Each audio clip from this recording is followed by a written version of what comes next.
So what happens when a simple little dispute over some milk invoices spirals out of control and lands in federal court? Well, today we're going to dig into a case between a local grocery store and their dairy supplier that did exactly that, and in the process helped define one of the most powerful laws in the country. I mean, it sounds like a pretty massive leap, doesn't it? One minute you're arguing over billing, the next you're throwing around a law that was literally designed to take down the mob. So let's unpack how something like that can even happen. All right, to really get to the bottom of this story, we first have to understand the legal tool that's right at the center of it all, the Civil RICO Act.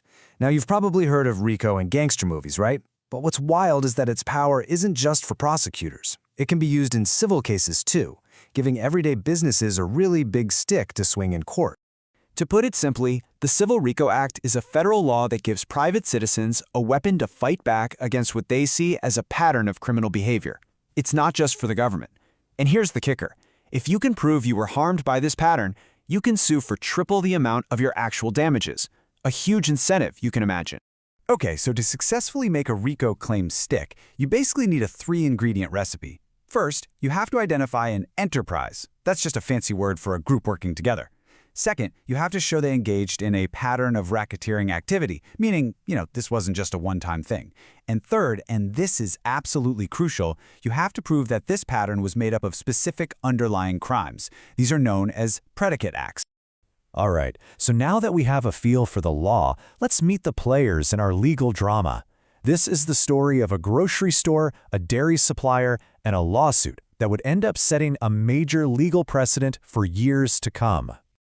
On one side, we've got Morton's Market. They're the plaintiff, a grocery business that felt like it was being seriously wronged. And on the other side, there's Gustafson's, their dairy supplier, who all of a sudden found themselves on the hook for federal racketeering charges. When you really boil it down, this whole conflict started with something a lot of business owners can probably relate to: billing issues. Morton's Market claimed that Gustafson's was systematically and fraudulently overcharging them for dairy products. It was a classic business feud over money and trust. But here's where things took a really sharp turn. Morton's Market didn't just sue for something simple like breach of contract. Oh no, they decided to escalate things big time.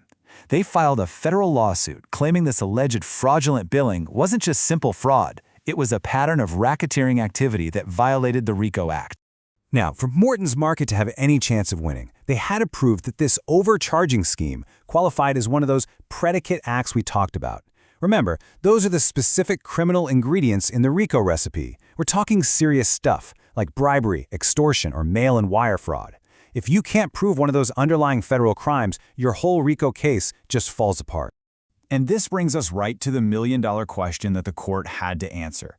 Does every single case of business fraud automatically rise to the level of a predicate act for a massive federal racketeering claim? Or is there a line somewhere between a regular commercial dispute and the kind of hardcore criminal enterprise RICO was actually designed to stop? Well, this question went all the way up to the 11th Circuit Court of Appeals. The judges had to weigh all the arguments and deliver a verdict that, frankly, would set a precedent for a very, very long time.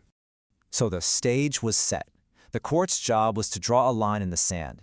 They had to figure out if this billing dispute between a little market and its supplier was really what a federal racketeering lawsuit was meant for. The court's decision really came down to a simple but incredibly powerful idea. In their ruling, they essentially said, look, we decline to federalize state law claims for breach of contract and fraud. It was a crystal clear message: not every problem needs a federal solution, especially not one as big as RICO. And so the court's final answer was a firm no. They ruled that what happened between Morton's Market and Gustafson's, while maybe a problem for state courts to handle under fraud or contract law, just did not meet the super high bar for a federal racketeering case. They saw it for what it was: a business dispute, not organized crime. So you might be thinking, okay, a case about milk prices from 1999, why are we still talking about it? Well, it's because this decision became what's known as a precedent. It created a clear guideline that other courts would follow, and it ended up shaping the future of business lawsuits in America. To really get the long-term effect, just look at this timeline. The RICO Act was passed way back in 1970 to fight mobsters. But for decades, its boundaries in civil cases were kind of blurry. The Morton's Market ruling in '99 was this landmark moment that helped pull it back in, making sure its immense power was saved for the situations it was truly designed for. and that impact is still felt in courtrooms today. So at the end of the day, this ruling basically acted as a crucial gatekeeper. It set a much higher bar, and it stopped every single disgruntled business partner from trying to turn a simple fraud claim into a gigantic federal racketeering lawsuit. It reinforced that RICO is for targeting genuine criminal enterprises, and it drew this bright, clear line between everyday business disputes and actual federal crime. And that leaves us with a pretty fascinating thought, doesn't it? The story of Morton's Market shows how a seemingly simple conflict can accidentally brush up against these incredibly powerful and complex laws.